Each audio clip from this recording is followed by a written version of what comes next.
Hello friends. तो आज पढ़ने वाले हैं work, energy and power. Work क्या होता है? एक जो कार्य होता है, आप कोई भी आप कार्य करो तो उसमें एक तो आपकी एनर्जी इन्वॉल्व होगी और एक आपकी पावर इन्वॉल्व होगी। तो ये दोनों का एक फोर्स होता है। फोर्स जब एक्टिंग करेगी तभी तो आप कोई काम कर सकते हो, कोई वर्क कर सकते हो। तो ये बहुत ही इम्पॉर्टेंट टॉपिक्स है, बहुत ही इम्पॉर्टेंट ये चैप्टर्स है। तो इसे अपन अच्छे से रिवाइज करेंगे और इसे एक ही बोले तो एक ही वीडियोस में इस चैप्टर्स को पूरा कंप्लीट कर लेंगे, क्योंकि ये चैप्टर्स आपके लिए बहुत ही इम्पॉर्टेंट चैप्टर्स है।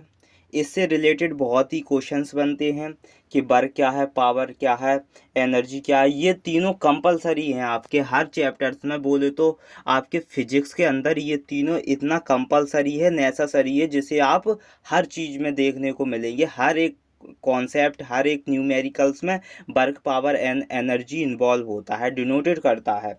तो इसकी वर्क की आप पावर समझोगे, ये इसके जो वर्क करने के तरीका होते हैं वो समझेंगे, और क्या बोलते हैं, एनर्जी समझेंगे, और इसके जो अच्छे अच्छे कॉन्सेप्ट हैं वो समझेंगे, और ये किस तरह रिएक्ट करता है वो भी समझेंगे, और इसकी एसआई यूनिट समझेंगे, और कौन से सिस्टम्स की यूनिट्स होती हैं वो समझेंगे। मतलब हर तरह की इसकी क्वांटिटी समझेंगे, क्लासिफाइड समझेंगे, इसके टाइप समझ लेंगे। तो हर एक बेस पावर जो इसके हर एक टाइप्स के जो क्वेश्चंस बनते हैं तो वो समझ लेंगे, और इसके डेफिनेशंस देख लेते हैं। पहले बात कर लेंगे अपन वर्क की कि वर्क क्या है, क्योंकि इस कॉन्सेप्ट में पहला जो टॉपिक्स बन के आता है वो वर्क से ही बन के आता है। तो वर्क देख लेते हैं, वर्क होता क्या है। एनीवे, कोई भी जो कार्य होता है उसे अपन वर्क कहते हैं। कोई भी पढ़ने का कार्य हो, चलने का कार्य हो, बोले तो आपके टाइपिंग करने का काम हो, अगर आप कंप्यूटर पे टाइप भी कर रहे हो तो वो भी एक कार्य को डिनोटेड करेगा, आपके वर्क को डिनोटेड करेगा कि आप उसमें क्या इन्वॉल्व कर रहे हो। आप अपनी एनर्जी इन्वॉल्व कर रहे हो, या उसे तो आप बेस तौर पे कह ही सकते हो। उससे भी रिलेटेड जो कार्य होते हैं, बोले तो एनीबॉडी, कोई भी कार्य आप कर रहे हो उसमें आपके क्या होगी, एक फोर्स होगी और एक डिस्प्लेसमेंट होगा, तभी तो आप उस कार्य को पूर्ण कर सकते हो, उस कार्य को कंप्लीट कर सकते हो। ऐसे ऐसे इसकी डेफिनेशंस आप ऐसे भी बना सकते हो कि कोई भी ऐसा कार्य, ऐसा वर्क जिसे आप कंप्लीटली कर सकते हो, कंप्लीटली डन कर लो, उसमें लगने वाली जो फोर्स एक्टिंग करे बॉडी पे या बॉडी मूव करे, उसे आप क्या बोल दोगे, उसे आप वर्क बोल दोगे। ये आपकी सिंपल डेफिनेशंस है, आपको किसी से कुछ नहीं पूछना है, इतना आपको पता होना चाहिए कि वर्क क्या है। वर्क एक ऐसी है जो कंप्लीटली डन कर दे। वर्क एक ऐसा वो होता है कार्य जो कंप्लीटली वर्क डन कर ले, एक कोई भी बॉडी के फोर्स एक्टिंग पे या मूव थ्रो पे, उसे आप वर्क कह लोगे।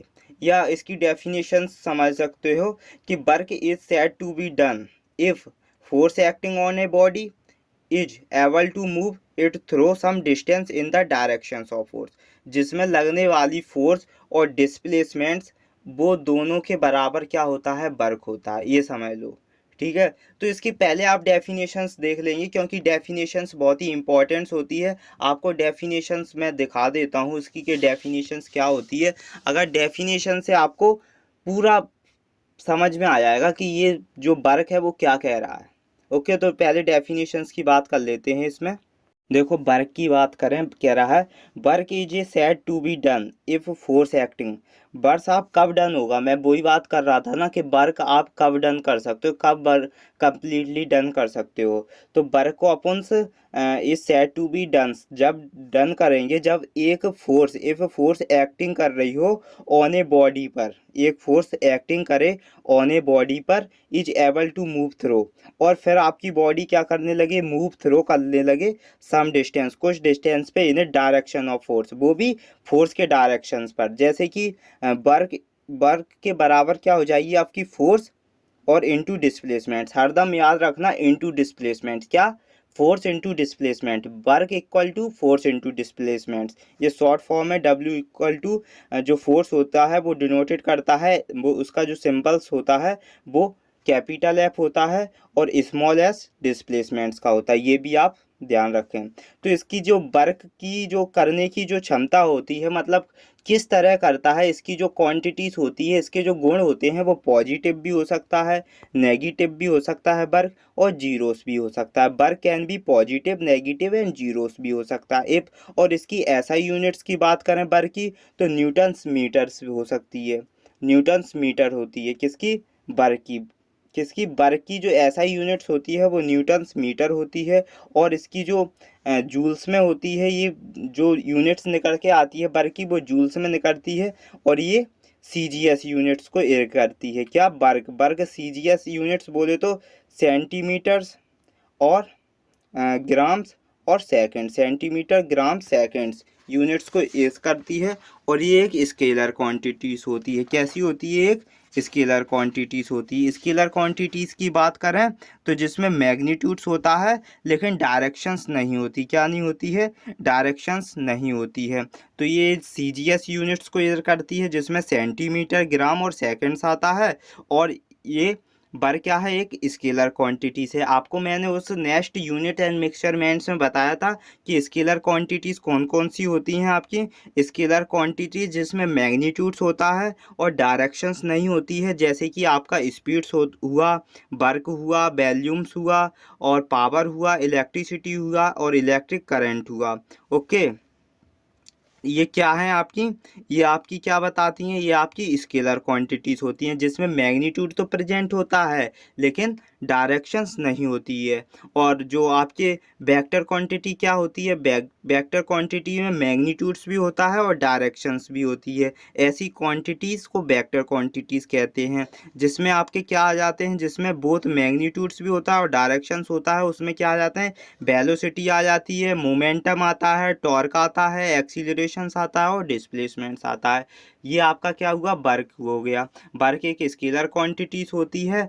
और वर्क क्या करता है, वर्क को आप तभी डन कर सकते हो जब एक बॉडी पर आप फोर्स एक्टिंग करोगे, उसके एबल टू मूव करेगी सम डिस्टेंस, वो भी डायरेक्शंस ऑफ फोर्स की डायरेक्शंस पर। W इंटू एफ क्या डिनोटेड करता है, फोर्स, जो कैपिटल एफ होता है वो फोर्स डिनोटेड करता है, और स्मॉल एस डिस्प्लेसमेंट्स डिनोटेड करती है। ये आपकी वर्क का डेफिनेशंस होगी और आप वर्क समझ गए होंगे। इतना आपका वर्क का बिल्कुल मैंने इजीली कर दिया था, वर्क को ऐसे डिनोटेड कर लिया। अब बात कर लेते हैं अपन पावर्स की, कि पावर क्या होता है।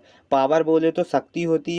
देखो, पावर की बात करें तो पावर्स क्या होता है, एक शक्ति होती है। पावर क्या कहता है, the time rate at which work is done. जो पावर का जो वर्क डन होता है उसे आप क्या बोलते हो, टाइम के रेट्स पर आपका कोई पावर के हिसाब से वर्क डन कर ले उसे आप पावर कह दोगे। किसके, टाइम के रेट के हिसाब से जो वर्क डन हो जाए उसे आप क्या बोल दोगे, पावर बोल दोगे। The time rate at which work is done is called powers. क्या वो कह रहा है कि जो टाइम के रेट्स पर आपका वर्क डन हो जाए उसे आप क्या, पावर बोल दोगे। पावर का जो फॉर्मूला होता है वो P equal to W upon t होता है। W क्या कहता है, W कहता है वर्क डन, और T बोलता है टाइम हुआ है मेरा। ठीक है, तो पावर का जो formula, power equal to work done upon में टाइम हो जाएगा। वर्क क्या बताएगा, पावर क्या बताएगा, आपके जो कार्य होने का जो टाइमिंग्स था, कार्य कितना हुआ है वो बता देगा, और कितनी देर में हुआ है वो आपका टाइम बता देगा। तो वर्क इक्वल टू क्या हो जाएगा, W अपॉन टाइम। ओके, अब कहता है the unit of power. Power की जो यूनिट्स होती है वो वेट भी होती है, उसे आप जैम वेट्स बोलते हो। क्या बोलते हो, जैम वेट्स। डेट इज उसे आप वेट बोलते हो, क्या, वाट बोलते हो। किसकी, यूनिट ऑफ पावर। पावर की जो यूनिट्स होती है उसे आप वेट बोलते हो। ओके, कह रहा एनोदियर यूनिट ऑफ पावर्स। पावर्स की जो एनोदियर यूनिट्स होती है उसे आप हॉर्स पावर्स कहते हो। क्या बोलते हो, HP। HP क्या बोलते हो, हॉर्स पावर्स। जो पावर्स की यूनिट्स होती है उसे आप हॉर्स पावर बोलते हो, HP बोलते हो। और 1 HP में, 1 हॉर्स पावर में कितना, 700 बोले तो 746 क्या होता है, वाट वेट होता है। ओके, 1 हॉर्स पावर में ये आपका एक नॉलेज क्वेश्चन हो जाएगा ये आपका, कि 1 हॉर्स पावर में कितना वाट होता है। तो आप जल्द से बोल दोगे, मुंह से बोल दोगे, किसी से पूछोगे नहीं, कि 746 कितना 746 वाट होता है। ओके। और 1 किलोवाट्स में 10 की पावर क्यू वाट इंटू 10 की पावर क्यू क्या जेम्स वेट, जो जेम्स इनवर्स होता है, कितना होता है, जेम्स इनवर्स होता है। और 1 मेगावाट्स में 10 की पावर 6 वाट होता है। 1 मेगावाट में 10 की पावर 6 मेगावाट होता है। और 1 किलोवाट आवर में कितना होता है, 10 की पावर क्यू 10 की पावर क्यू वाट, वो 10 की पावर क्यू, ये वाट्स नहीं है, ये क्या है आपका वर्क है, या वाट्स ही कह लो, आपका उसी में वर्क डन हो रहा है ना। तो 10 की पावर 3 वाट्स इंटू कितना 3600 सेकेंड्स, तो हो जाएगा 3.6 इंटू 10 की पावर 6 कितना जेम्स हो जाएगा। तो ये आपका क्या है, पावर का इंट्रोड्यूस है। तो आपने पावर्स की डेफिनेशन समझ ली है, और पावर्स का जो होने का तरीका है, जिसमें work done upon time involve हो जाएगा, तब आपका पावर का पता चलेगा। और पावर की जो यूनिट्स होती है वो जेम्स वाट होती है, जिसे आप डेट इज वाट की तरह डिनोटिस करते हो। आप कभी भी पावर की यूनिट पूछे तो वाट बोलते हो। और इसकी एनोदेयर यूनिट ऑफ पावर की 1 वो कितना हॉर्स पावर में होती है। जो एनोदेयर यूनिट होती है पावर्स की, वो क्या होती है, हॉर्स पावर होती है। और 1 हॉर्स पावर में कितना 746 क्या वाट होता है। ये तीनों आपकी यूनिट्स हैं, ये आप जल्दी से अपने नोट्स बुक में लिख लें, क्योंकि ये बहुत ही इंपॉर्टेंट यूनिट्स हैं, और आपको ये रियलाइज करनी पड़ेगी। आप न्यूमेरिकल्स में इन यूनिट से ही आप अपने सवाल को बना सकते हो। तो प्लीज़ इन यूनिट्स को लिख लें। इन मतलब ये जो आपकी जो डेफिनेशन से ये मैं नोट से पढ़ाता हूँ, और नोट्स बहुत ही इंपॉर्टेंट्स होते हैं हर पढ़ने वाले स्टूडेंट्स के लिए। नोट्स कंपलसरी हैं बुकों में। बोले तो नोट्स बनाना एक ऐसी है जैसे आप माइंड को रियलाइज करवाते हो। जब आप कोई सा भी आपका ऐप होता है, एप्लीकेशंस बोलता है कि मुझे अपडेट करो, तो आप अपडेट झट से कर देते हो। ऐसे ही नोट्स होते हैं, नोट्स आपको क्या करते हैं, अपडेट करते हैं। तो आप न्यू नोट्स पक्का अपने बना के रखें, एक कॉपीज ले लें अच्छी सी नोट्स बुक्स, उसमें नोट्स को बहुत ही उतार के रखें, क्योंकि नोट्स आपके लिए बहुत ही पावरफुल अपडेट होता है। आपको बताया ना कैसे अपडेट होता है, तो नोट्स बहुत ही पावरफुल अपडेट होता है। अब इसका नेट से एक बेस पॉइंट्स और बचा है कि 1 यूनिट्स में 1 किलोवाट आवर कैसे आया है। इसमें देख लेते हैं। ये नोट्स है, ये आपको एक नोट्स दे रहा है, सूचना दे रहा है कि kilowatt hour is units of energy की, किसकी है, जो किलोवाट्स पर आवर है वो एनर्जी की यूनिट्स है, पावर की यूनिट्स नहीं है। क्या है, किलोवाट आवर। किलोवाट आवर किसकी यूनिट है, किलोवाट आवर्स एक एनर्जी की यूनिट्स है, पावर की यूनिट्स नहीं है। लेकिन आपने इसे किस में पढ़ा है, पावर्स में पढ़ा है। ये आपको एक देखने का बोले तो मार्क्स में उतार के रख लेना कि किलोवाट्स पर आवर्स किसकी यूनिट्स है, एनर्जी की है। किलोवाट्स पर आवर एनर्जी की यूनिट्स है, और पावर की यूनिट्स नहीं है। ओके। सेकंड्स क्या कह रहा है, the energy used in house hold में, और इसकी जो एनर्जी अपन यूज्ड करते हैं किलोवाट आवर की, किस में, हाउस होल्ड में और इंडस्ट्रीज में, is express in kilowatt hour को, और इंडस्ट्रीज में एक्सप्रेस करते हैं इन किलोवाट आवर को। तो ये बहुत ही इंपॉर्टेंट नोट था, इसे आप कॉपी में रियलाइज कर मतलब एंट्री लिख लें आप अपने अपने नोट्स बुक में, क्योंकि ये बहुत ही इंपॉर्टेंट है कि एनर्जी की जो यूनिट्स होती है वो किलोवाट आवर होती है, और पावर की यूनिट्स किलोवाट आवर नहीं होती है। ओके, ये भी है। और नेक्स्ट देखते हैं, इसका एक और बेसिक पॉइंट्स है। क्या कह रहा है, द इलेक्ट्रिकल एनर्जी, ये लास्ट पॉइंट्स था। ये कह रहा है द इलेक्ट्रिकल एनर्जी यूज करते हैं is expressed in term of unit in our monthly bills में। जो मंथली का जो बिल्स आता है उसमें अपन इलेक्ट्रिक, जो आपके एक मीटर लगा होगा, हर किसी के घर पे एक मीटर्स होता है इलेक्ट्रिसिटी का, तो आपका वो बिल्स आता है, वो मंथली का हमारा जो बिल आता है उसमें इलेक्ट्रिकल एनर्जी यूज्ड होती है। इलेक्ट्रिकल एनर्जी इज यूज्ड होती है, इज एक्सप्रेट इन टर्म, क्या टर्म करती है उसी के हिसाब से आपका क्या यूनिट्स आती है मंथली की। जो यूनिट्स आती है तो 1 यूनिट्स क्या होती है, 1 किलोवाट आवर की होती है। 1 यूनिट्स बराबर 1 किलोवाट आवर होती है। अब आपका बहुत ही इंपॉर्टेंस है कि 1 यूनिट कितने की होती है, 1 किलोवाट आवर की होती है। कितने की, 1 किलोवाट आवर की होती है। जो द एनर्जी यूज करता है is expressed in term of units in our monthly bills. के मंथली बिल्स में क्या एक्सप्रेड करता है, इलेक्ट्रिकल एनर्जी को यूज करता है expressed in term of units in our monthly bills में। और 1 यूनिट कितना होता है, 1 किलोवाट आवर होता है। ठीक है, अब एनर्जीज पढ़ेंगे कि एनर्जी होता क्या है, ऊर्जा। क्या होता है, एनर्जी ऊर्जा होती है। एनर्जी क्या होती है, ऊर्जा होती है। तो पूरा एनर्जी देख लेंगे कि एनर्जी होता क्या है। देखो एनर्जीज क्या होती है, ये रियलाइज कर सकते हो आप। ये आपकी यहाँ पर क्या चल रही है, विंड एनर्जी। क्या चल रही है, विंड एनर्जी। बोले तो एक हवा से आपको क्या मिलती है, एक एनर्जीज मिलती है। आप अगर ऑक्सीजन लोगे तभी तो आपको एक एनर्जी प्रदान होती है ऑक्सीजन से।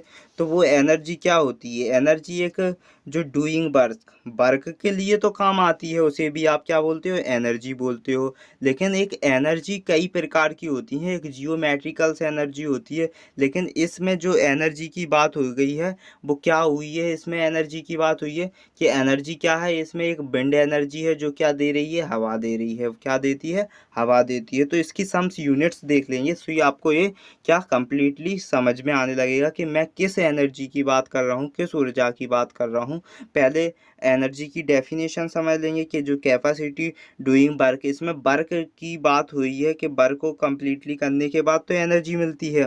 और एनर्जी एक स्केलर क्वांटिटीज होती है और इसकी जो एसआई यूनिट्स होती है वो जूल होती है। और ये भी सीजीएस यूनिट्स को एर करती है। ए लार्जेस्ट यूनिट्स ऑफ एनर्जी की क्या, किलो जूल्स होती है, जो 1 किलो जूल्स में 10⁻³ जूल्स होती है। तो ये पूरा एनर्जी रियलाइज करेंगे कि इसमें काइनेटिक एनर्जी क्या होती है। और एक इम्पॉर्टेंट इसमें जो डिवाइस हैं, जो एनर्जी के डिवाइस हैं, वो आपको पक्का इसमें मैं लर्निंग कराऊंगा कि हीट इंजन्स कैसे एनर्जी रियलाइज करता है, कैसे एनर्जी कन्वर्जन करता है, उसके बारे में आपको वो बहुत ही इम्पोर्टेंट और बहुत ही मज़ेदार टॉपिक्स हो जाएगा आपके लिए एनर्जी में से। तो एनर्जीज़ को पहले डेफिनेशंस के तौर पर देखते हैं कि एनर्जीज़ क्या है, एनर्जी में कैसे आप वर्क डूइंग्स कर सकते हो। तो एनर्जी देखते हैं। एनर्जी देखो, एनर्जी में क्या कह रहा था, एनर्जी क्या होती है, एक ऊर्जा होती है। The capacity of doing works, जो काम को करने के लिए क्या कैपेसिटी लगे उसे आप क्या बोल दोगे, उसे आप एनर्जी बोल दोगे। एनर्जी जी स्केलर क्वांटिटीज़ होती है। स्केलर क्वांटिटीज़ क्या होती है, जिसमें मैग्नीट्यूड तो प्रेजेंट होता है लेकिन डायरेक्शंस नहीं होती है एनर्जीज में। और एनर्जी की जो एसआई यूनिट्स होती है वो जूल होती है। और ये सीजीएस यूनिट्स को एर करती है। सीजीएस बोले तो सेंटीमीटर्स, और जी बोले तो ग्राम्स, और सेकंड्स बोले तो वो एस बोले तो सेकंड्स, इसको यूनिट्स को एर करती है। और कह रहा है a large unit of energy, energy की जो लार्ज यूनिट किलो जूल्स होती है। और किलो जूल्स किसके बराबर होती है, 10⁻³ जूल्स के बराबर होती है। जो 1 किलो जूल्स 10⁻³ जूल्स के बराबर होती है। और नेक्स्ट कह रहा है the energy which is possessed by an object due to its motions में, एक एनर्जी विच प्रोसेस कर रहा है एक ऑब्जेक्ट को डूइंग इज मोशंस में, उसे आप क्या बोल दोगे, काइनेटिक एनर्जी बोल दोगे। उसे आप क्या बोल दोगे, काइनेटिक एनर्जीज बोल दोगे। क्या बोल दोगे उसे आप, काइनेटिक एनर्जी बोल दोगे। कि ई जो होता है काइनेटिक एनर्जी बराबर क्या होता है, हाफ mv² होता है। एम क्या होता है, स्मॉल एम एक मास होता है ऑब्जेक्ट का। और बी क्या होता है, वेलोसिटीज होती है ऑब्जेक्ट की। और के ई बोले तो काइनेटिक बॉडी की क्या, काइनेटिक एनर्जी बराबर क्या हो जाएगा, हाफ ऑब्जेक्ट का मास और क्या, वेलोसिटीज का स्क्वायर। तो kinetic energy equal to half क्या हो जाएगा, mv²। ओके। और इसका एक एग्जांपल से एक नल है, बोले तो नल है, एक कील है। Is driven into a wooden block, किसमें, एक वुडन्स ब्लॉक में क्या किया उसने, इनटू ड्राइवेट्स किया उसमें। तो on accounts of kinetic energy, तो उसका जो अमाउंट्स क्या था, काइनेटिक एनर्जी ऑफ द हमर स्ट्राइक इन द नल्स, तो उसमें क्या करने लगी, हमार बोले तो हिलने लगी, हमार कराया उसे। तो वो क्या था, ऑफ द हमार स्ट्राइक द नल्स, एक कील थी, उसने आपने क्या किया, उसे वुडन ब्लॉक्स को ड्राइवेंट्स किया, इनटू किया उसमें। और ऑन अकाउंट्स, किसका अकाउंट्स था, काइनेटिक एनर्जी का, उसमें हमार स्ट्राइक द नल्स, तो नल क्या करने लगी, हमारे स्ट्राइक करने लगी। ओके। तो ये काइनेटिक एनर्जी का क्या था, एक बेसिक एग्जाम्पल्स था। ओके, अब इसका नेक्स्ट और देखेंगे काइनेटिक एनर्जी का। ये है क्या, आपकी पोटेंशियल एनर्जी। क्या है ये, पोटेंशियल एनर्जी है, क्या रहा है, the energy possessed by body due to it changed in positions और शेप में। कैसे, पोजीशंस में और शेप में, उसे आप पोटेंशियल एनर्जी बोल दोगे। क्या रहा है, द एनर्जी एक प्रोसेस कर रहा है, जिसकी बॉडी डूइंग्स हो रही है, उसमें बॉडीज को एनर्जी प्रोसेस कर रहा है doing in the it's change in positions में, उसकी पोजीशंस को चेंज कर दे या उसकी शेप, उसकी बनावट को चेंज कर दे एनर्जीज, उसे आप क्या बोल दोगे, पोटेंशियल एनर्जी बोल दोगे। पोटेंशियल एनर्जी इक्वल टू होता है mgh के, जिसमें m क्या होता है, बॉडी का मास होता है, h क्या होता है, बॉडीज की हाइट होती है, और pe पोटेंशियल एनर्जी बराबर मास बॉडीज का, और जिसमें क्या क्या होती है, और जिसमें हाइट मास की, और जी क्या होता है, स्मॉल जी है, तो यानी कि ग्रेविटी लग रही है इसमें। क्या लग रही है, ग्रेविटी। तभी तो आपका एक शेप और पोजीशंस पोटेंशियल एनर्जी की क्या चेंज हो जाएगी। ओके, अब बात कर लेंगे इसका एक एग्जांपल्स। क्या रहा, व्हेन एक स्प्रिंग्स इज कंप्रेस्ड और स्ट्रेचड। एक क्या लिया आपने, स्प्रिंग्स लिया जिसे कंप्रेस्ड करा जा और स्ट्रेच में, तो वर्क डन, उसमें जब वर्क डन हो जाएगा इन कंप्रेसिंग्स और स्ट्रेचिंग्स द स्प्रिंग्स का इन storage in the springs the in the form of potential energy, उस फॉर्म को आप क्या बोल दोगे जिसमें आपकी क्या कंपैरिजन्स और स्ट्रेचिंग्स क्या हो, स्प्रिंग की स्टोरेज हो स्प्रिंग की, उसे आपके उस फॉर्म को क्या बोल देंगे, पोटेंशियल एनर्जी बोल दोगे। तो ये आपका बेस एग्जांपल्स है, अच्छा सा एग्जांपल्स है, इसे आप रट लें और बोले तो अपने नोट्स में लिख लें। इसका स्क्रीनशॉट्स भी ले सकते हो आप, कि आपकी जो पोटेंशियल एनर्जी क्या होती है, वो एनर्जी को पोसेस करती है एक बॉडीज़ के ड्यू टू इट्स चेंज, उसकी क्या कर दे, चेंज पोजीशंस कर दे, उसका शेप चेंज कर दे, उसे आप क्या बोल दोगे, पोटेंशियल एनर्जी बोल दोगे। और पोटेंशियल एनर्जी इक्वल टू क्या होती है, mass of the body, bodies का मास होता है और बॉडीज़ की हाइट होती है, और जी बोले तो एक ग्रेविटी होती है, जी इक्वल टू क्या होती है, ग्रेविटी होती है। एग्जांपल्स क्या है, एक स्प्रिंग थी, उसे कंप्रेस्ड कराया, स्ट्रेचड कराया, और उसका जो वर्क डन हो जाएगा वो कंप्रेस्टिंग और स्ट्रेचिंग्स पे। द स्प्रिंग इज स्टोरेज, तो जो स्प्रिंग इज स्टोरेज हो जाएगी in the spring in the form में, एक स्प्रिंग इन द फॉर्म में, उसे आप क्या बोल दोगे, पोटेंशियल एनर्जी बोल दोगे। अब पढ़ेंगे एनर्जी का एक law of conservation of energy. क्या पढ़ेंगे, लॉ ऑफ कंजर्वेशन एनर्जी। इसी लॉ ऑफ कंजर्वेशन में आप डिवाइस देखोगे और एनर्जी कन्वर्ट क्या देखोगे, एनर्जी कन्वर्जेंस देखोगे। डिवाइस क्या होगा आपका, वो देखोगे, और उसमें एनर्जी कन्वर्जेंस कैसी होती है वो देखोगे। तो सबसे पहले आप किसकी बात करते हैं, आप law of conservation of energies की बात करते हैं। आपने एक सोलर एनर्जी तो देखी होगी, सोलर एनर्जी आपको क्या मिलती है, सोलर जो सिस्टम्स होता है, सोलर सिस्टम पे एक क्रेल सी बिछी होती है, उस पर क्या होती हैं, जो अल्ट्रा वायलेट्स किरणें आती हैं, वो अपने अपने उस परत को क्या एब्जॉर्ब करती हैं, उससे एब्जॉर्ब करने के बाद अपने आप में एक क्या कर लेती हैं, एनर्जी का रिसोर्स कर लेती हैं। क्या कर लेती हैं, एनर्जी रिसोर्स कर लेती हैं, एनर्जी को स्टोरेज कर लेती हैं। क्या, जो अल्ट्रा वायलेट्स किरणें आती हैं सन से, उसमें क्या कर लेती हैं, सोलर सिस्टम्स की एक प्लेट्स होती है, लेट्स होती है, उसमें क्या कर लेती हैं, एनर्जी को ऑब्जर्व कर लेती हैं। ऑब्जर्व्स को फिर जो बैटरीज होती हैं उसमें क्या कर देती हैं, जो सोलर सेल्स होती हैं, सोलर एनर्जी चेंज होती है इनटू इलेक्ट्रिकल्स एनर्जी में। किस में, सोलर एनर्जी किस में चेंज होती है, इलेक्ट्रिकल्स एनर्जीज में, जिसमें क्या होती हैं, आपकी जो बैटरीज होती हैं, बैटरीज क्या करती हैं, एक केमिकल एनर्जी को चेंज करती हैं इनटू मैकेनिकल्स एनर्जी को। ठीक है, तो आपके जो सोलर सेल्स ने क्या किया, एक स्टोरेज किया। सेकंड नंबर पर क्या है, हाइब्रिड इन्वर्टर्स। जो हाइब्रिड इन्वर्टर्स होते हैं वो डायरेक्ट करंट भी होते हैं और उसमें अल्टरनेटिंग करंट्स होते हैं। ओके, सेकंड नंबर पे, वो थर्ड नंबर पे आपका बैटरी आ जाएगा। बैटरी का क्या काम होता है, बैटरी एक केमिकल एनर्जी चेंज करती है इनटू मैकेनिकल्स एनर्जी में। जिसमें फोर्थ नंबर का क्या है, नेट मीटर्स। नेट मीटर्स आपको ये बताएगा कि मुझे कहाँ पर करेंट्स पहुंचानी है, मतलब कैसे उसे बॉलेट्स करनी है, कहाँ पर करेंट्स को यूटिलाइज करवाना है ग्रिप पे, तो वो आपकी करंट क्या करवा देती है, यूटिलाइज करवा देती है। किस पे, नेट मीटर्स आपका क्या करवाता है, यूटिलाइज करवा देता है ग्रिप्स के। कभी कभार क्या देखा होगा आपने कि कुछ लोग ऐसे होते हैं जो सोलर एनर्जी तो उनके पास होती है, लेकिन वो क्या करवाते हैं अपने आप को, मतलब अपना बिल बचाने की चक्कर में सरकार को क्या करते हैं, उल्टा अपनी जो बिजली उन्हें स्टोरेज कर रखी है उसे क्या करवा देते हैं, यूटिलाइज करवा देते हैं, या यूटिलिटी ग्रेड करवा देते हैं। यूटिलिटी ग्रेड्स बोले तो फिफ्थ नंबर पर क्या है, यूटिलिटी ग्रेड्स है, जिसमें आपका क्या हो जाएगा, जिसमें आपने जो एनर्जी करी थी, जो इलेक्ट्रिकल से एनर्जी स्टोरेज करी थी, वो उसमें यूटिलाइज करवा दोगे। क्या करवाओगे, उसमें यूटिलाइज करवा दोगे। तो ये आपका एक बेसिक एग्जांपल्स है।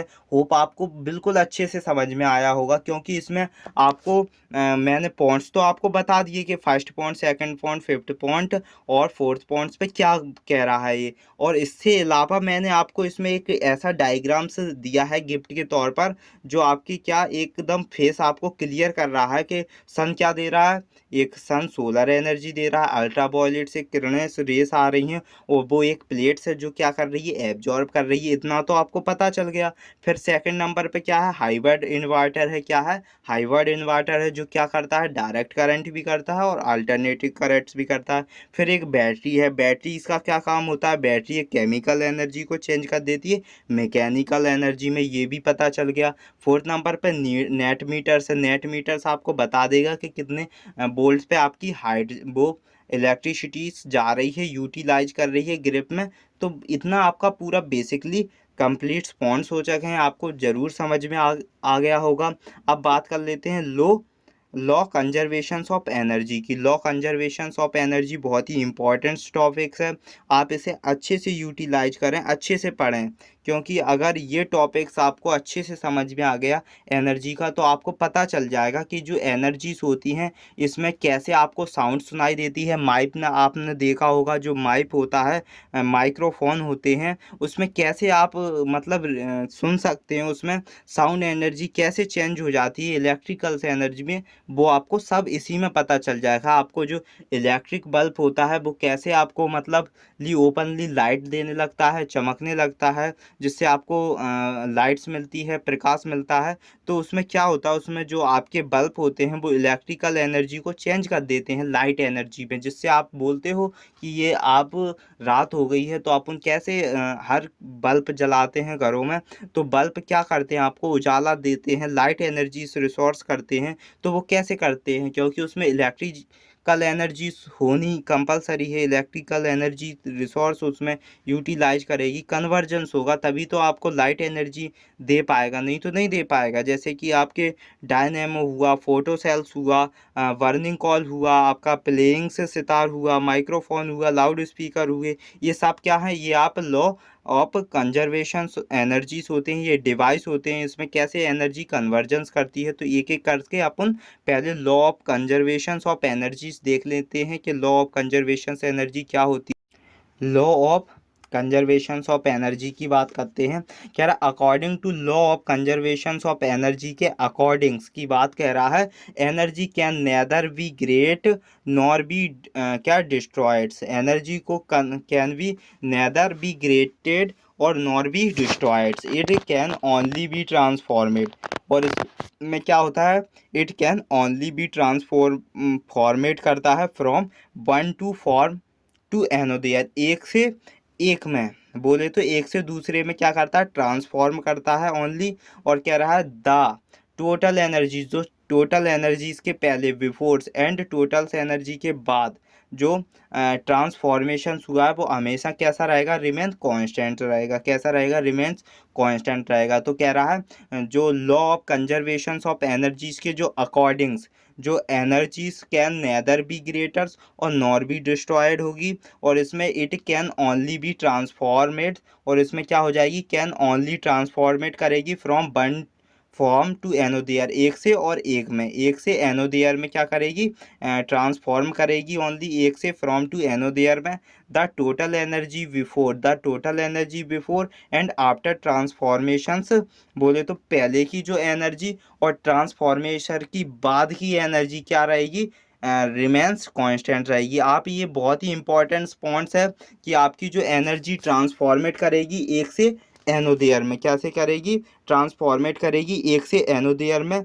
तो उस टाइम जो एनर्जी किसके, ट्रांसफॉर्मेट्स के पहले और ट्रांसफॉर्मर के बाद की बात हो जाएगी, तो उसमें क्या रहेगी, एनर्जी हमेशा रिमेंस कांस्टेंट रहेगी। ऐसा तो नहीं है कि आपको एनर्जी पहले ज़्यादा मिल रही थी, जब आपको ट्रांसफॉर्म नहीं हुई थी तब आपको ज़्यादा मिल रही थी, फिर आपने क्या करवा दिया, उसे ट्रांसफॉर्मेशंस करवा दिया तो फिर आपको एनर्जी कम। ऐसा कुछ नहीं है, आपको दोनों टाइम्स क्या मिलेगी, सेम मिलेगी, रिमेन कांस्टेंट रहेगी, जिसमें आपको potential energy plus kinetic energy बराबर क्या होती है, कांस्टेंट होती है। दोनों मिलकर क्या करती है, कांस्टेंट करती है, रिमेन्स कांस्टेंट होती है, जिसमें mgh प्लस हाफ mv² बराबर के होता है। क्या, mgh प्लस हाफ mv² बराबर के होता है, जिसमें अब इसमें क्या पढ़ेंगे, ट्रांसफॉर्मेशंस ऑफ एनर्जी, क्या कर पढ़ेंगे, ट्रांसफॉर्मेशंस ऑफ एनर्जी, किसमें, law of conservations of energy में ट्रांसफॉर्मेशंस ऑफ एनर्जी। ये बहुत ही इंपॉर्टेंट्स है, जिसमें डिवाइस समझाएंगे कि हीट जो इंजन्स होता है वो कैसे एनर्जी कन्वर्जेंस करता है, उसके बारे में पढ़ेंगे। ये बहुत ही इंपॉर्टेंट्स है, तो एक एक से इनके सब देख लेंगे। तो कि हीट इंजन्स क्या काम करता है, इलेक्ट्रिक बल्ब कैसे काम करता है, कैसे इनमें एनर्जी क्या करती है, कन्वर्जन होती है, वो हर एक पॉइंट्स बेसिक बेसिक इसके एक एक करके समझ लेंगे इन्हें। ये डिवाइस है आपका, हीट इंजन है ये आपका, इसमें एनर्जी क्या हो रही है, कन्वर्जन हो रही है, एनर्जी कन्वर्जन होगी तो एनर्जी क्या होगी, हीट एनर्जी चेंज हो जाएगी आपकी, चेंज इनटू मैकेनिकल्स एनर्जी में। ये आपका एक डिवाइस है, कौन सा, हीट इंजन्स का। तो हीट इंजन्स में क्या होता है, एनर्जी क्या करती है उसमें, एनर्जी कंजर्वेशंस क्या करती है, हीट एनर्जी चेंज होती है इनटू मैकेनिकल्स एनर्जी में। अब बात कर लेते हैं इलेक्ट्रिक बल्ब की। तो ये एक इलेक्ट्रिक बल्ब है। जब आपके हर घरों में क्या रहता है, एक बल्ब रहता है जो कि क्या, लाइट एनर्जी में आपको लाइट क्या करता है, प्रदान करता है, लाइट मिलती है। तो उसमें आप जब लाइट बोले तो जब आपकी इलेक्ट्रिसिटी आएगी तभी तो आपकी इलेक्ट्रिक बल्ब में क्या होगी, एनर्जी क्या जनरेट होगी। तो इसमें इलेक्ट्रिक एनर्जी चेंज हो जाएगी इनटू लाइट एनर्जी में। जब इलेक्ट्रिक बल्ब को क्या मिलेगी, वो इलेक्ट्रिक एनर्जी मिलेगी इलेक्ट्रिक बल्ब को, तो आपकी चेंज इनटू लाइट एनर्जी किस में चेंज हो जाएगी, लाइट एनर्जी में चेंज हो जाएगी। तब आपका इलेक्ट्रिक बल्ब क्या करेगा, लाइट एनर्जी को रीजनरेट करने के बाद आपको क्या, एक बल्ब आपका जलना स्टार्ट हो जाएगा, लाइट का एनर्जी रिसोर्स जारी हो जाएगा, क्योंकि उसमें इलेक्ट्रिक एनर्जी से चेंज हो जाएगी इनटू लाइट एनर्जी की। अब बात कर लेंगे बर्निंग कॉल्स की, किसकी, बर्निंग कॉल की। अब सोलर सेल की बात कर लेंगे। तो ये सोलर सेल क्या होता है, सोलर सेल में कैसे एनर्जी कंजर्वेशंस करती है, कौन सी एनर्जी कन्वर्जेंस करती है। तो सोलर सेल में चेंज होती है, चेंज इनटू होती है इलेक्ट्रिकल्स एनर्जी में। सोलर सेल्स में क्या होती है, सोलर एनर्जी चेंज होती है इनटू इलेक्ट्रिकल्स एनर्जी में। किसमें, सोलर सेल्स में सोलर एनर्जी चेंज होती है, किसमें, इलेक्ट्रिकल्स एनर्जी में। तो ये इसका एनर्जी कंजर्वेशंस होता है, किसका, सोलर सेल्स का। सोलर सेल्स एक डिवाइस होता है, इसमें एनर्जी कंजर्वेशंस हो रही है, जिसमें सोलर एनर्जी किस में चेंज हो रही है, इलेक्ट्रिकल्स एनर्जी में। अब बात कर लेंगे जो प्लेइंग सितार होता है उसमें कैसे आपको टुन टुन की आवाज़, बोले तो जो बजाने वाला होता है वो कैसे सितारों में से कैसे अलग अलग डिफरेंट डिफरेंट तरह की ट्यून्स निकाल सकता है। तो क्यों निकाल सकता है, क्योंकि उसमें भी एक मैकेनिकल एनर्जी चेंज होती है साउंड एनर्जी में। देख लेते हैं उसे। देखो इसमें क्या है, इसमें आपका एक प्लेइंग सितार है। इसमें क्या हो रहा है, जब आपको इसमें अलग तरह की डिफरेंट तरह की जो ट्यूनिंग सुनाई देती हैं वो इसलिए सुनाई देती हैं क्योंकि इसमें जो साउंड एनर्जी होती है वो, सॉरी, मैकेनिकल्स एनर्जी होती है, उसमें क्या होती है, चेंज होती है मैकेनिकल्स एनर्जी, किस में, चेंज इनटू साउंड एनर्जी में। तब आपको प्लेइंग सितार एक डिवाइस है आपका, उसमें जब आपको ट्यूनिंग सुनाई देती है डिफरेंट डिफरेंट्स, तो उसमें एनर्जी जो कन्वर्जेंस होती है वो मैकेनिकल एनर्जी चेंज होती है इनटू साउंड एनर्जी में। अब बात कर लेंगे जो माइक्रोफोन्स होते हैं जिसमें आप बोलते हो और फिर वो आपकी क्या करती है, दूर दूर तक आपकी आवाज़ को क्या करती है, पहुंचाती है। तो उसमें क्या होती है माइक्रोफोन्स में, वो देख लेते हैं। माइक्रोफोन की बात करें, माइक्रोफोन छोटा भी होता है, बड़ा भी होता है, और तरह तरह के डिवाइस में तरह तरह के वो माइक्रोफोन होते हैं। तो माइक्रोफोन की बात, तो ये माइक्रोफोन से इसमें क्या होता है, माइक्रोफोन से ये छोटा भी माइक्रोफोन्स होता है, एक बड़े भी होता है, एक आपके जो ईयरफोन होते हैं उसमें भी एक माइक्रोफोन्स होता है। तो माइक्रोफोन्स क्या करता है, साउंड एनर्जी को चेंज करता है इनटू इलेक्ट्रिकल्स एनर्जी में। क्या करता है, साउंड एनर्जी चेंज होती है इनटू इलेक्ट्रिकल्स एनर्जी में। किसमें, माइक्रोफोन्स में। माइक्रोफोन एक डिवाइस है, उसमें कैसा एनर्जी कन्वर्जेंस करता है, उसमें साउंड एनर्जी चेंज होती है इनटू इलेक्ट्रिकल्स एनर्जी में। क्या होती है, साउंड एनर्जी चेंज होती है इनटू क्या होती है, साउंड एनर्जी चेंज होती है इलेक्ट्रिकल्स एनर्जी में। इलेक्ट्रिकल एनर्जी में किसमें, माइक्रोफोन्स में। किसमें, माइक्रोफोन में क्या होती है, साउंड एनर्जी चेंज होती है इलेक्ट्रिकल्स एनर्जी में। अब बात कर लेते हैं अपन लाउड स्पीकर की। किसकी, लाउड स्पीकर की। अब लाउड स्पीकर में क्या होता है, लाउड स्पीकर आपको बहुत ज़्यादा आवाज़ आती है जब आपके बोले तो शादी पार्टीज़ में आप देखते होंगे लाउड स्पीकर रहते हैं। तो उसमें क्या होता है, उसमें इलेक्ट्रिकल से एनर्जी चेंज होती है इनटू साउंड एनर्जी में। क्या होती है, इलेक्ट्रिकल से एनर्जी चेंज होती है इनटू साउंड एनर्जी में। किसमें, लाउड स्पीकर्स की बात करते हैं, जिसमें इलेक्ट्रिकल से एनर्जी क्या होती है, चेंज होती है इनटू साउंड एनर्जी में। किस में होती है, साउंड एनर्जी में। अब एक बैटरीज की बात कर लेते हैं। बैटरीज क्या होती है, छोटी सी भी बैटरीज होती हैं, बड़ी सी भी बैटरीज होती हैं, और उसमें अलग अलग तरह के अलग अलग पावर्स भी होते हैं बैटरीज के। तो बैटरीज कैसी होती हैं, बैटरीज में क्या होता है, कोई बैटरीज केमिकल से एनर्जी होती हैं, केमिकल एनर्जीज को क्या करती हैं, एनर्जी कंजर्वेशन करती हैं, chemical energy into mechanical energy में। तो ये बैटरीज हैं, ये डी है, ये सी है, ये डबल ए है, ये ट्रिपल ए है, ये 23 है, और ये PP3 है। ये बैटरीज के नेम्स होते हैं। इसमें जो PP3 है वो 9 वोल्ट्स की है, ये उससे कम से वोल्ट्स की होती हैं।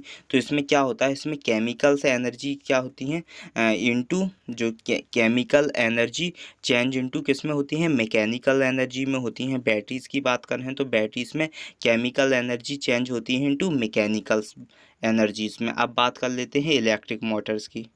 ये आप एक एक से ये डिवाइस हैं आपके, ये एनर्जी कन्वर्जेंस हैं। तो हीट इंजन्स में आपने क्या किया था, हीट इंजन्स में वो एनर्जी क्या कर रही थी, हीट एनर्जी चेंज हो रही थी इनटू मैकेनिकल्स एनर्जी में। ये कौन से डिवाइस में, हीट इंजन्स के डिवाइस में हीट एनर्जी चेंज हो रही थी इनटू मैकेनिकल्स एनर्जी में।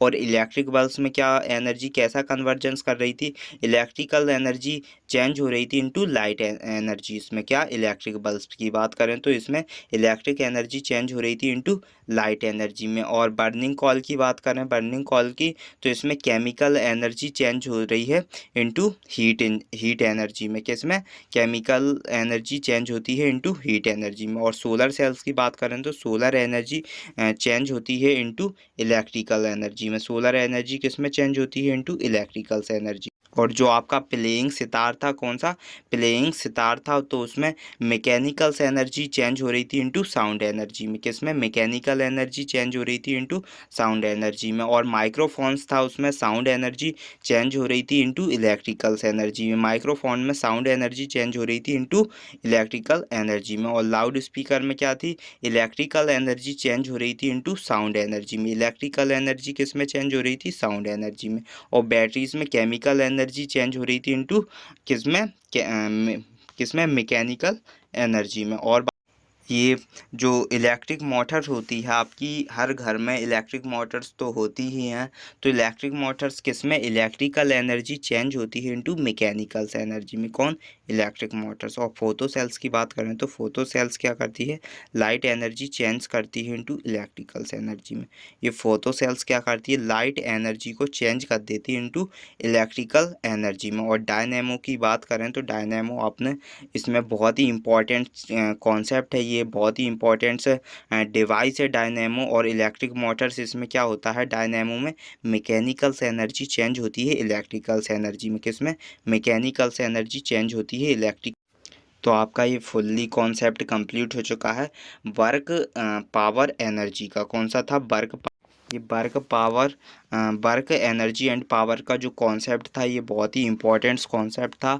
तो आपने हर इसके एक पॉइंट्स आपने बारीकी से समझे होंगे। तो होप आपको सारे पॉइंट समझ में आए होंगे, कैसे अपने इसके डिवाइस पढ़े हैं, कैसे इसमें एनर्जी को कन्वर्जेंस किया है, वर्क पढ़ा है, वर्क की यूनिट्स पढ़ी हैं, वर्क का जो काम करने का तरीका पढ़ा है वर्क में।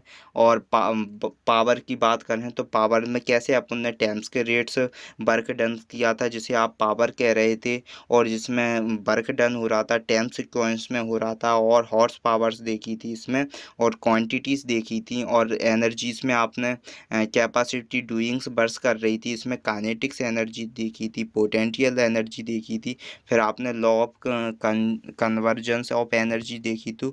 तो आपने बेसिकली इसमें वर्क पावर एंड एनर्जी में सारे कंप्लीटली जो टॉपिक्स होते हैं बेसिक से बेसिक छोटा सा छोटा टॉपिक्स मैंने कंप्लीट कराया है, क्योंकि मुझे पता है इसमें आपका बिल्कुल जीरो लेवल्स का मैंने पढ़ा है, आपको कोई डिफ़िकल्टी नहीं है, क्योंकि मैं ज़्यादा से ज़्यादा आपको जीरो लेवल का सिखाना चाहता हूँ। जितना आपका बेस कंप्लीट होगा उतना आप स्ट्रॉन्ग्स होंगे, आगे चल के आपके जो अच्छे अच्छे नॉलेज क्वेश्चंस बन के आएंगे उन्हें आप अच्छे से कर पाओगे।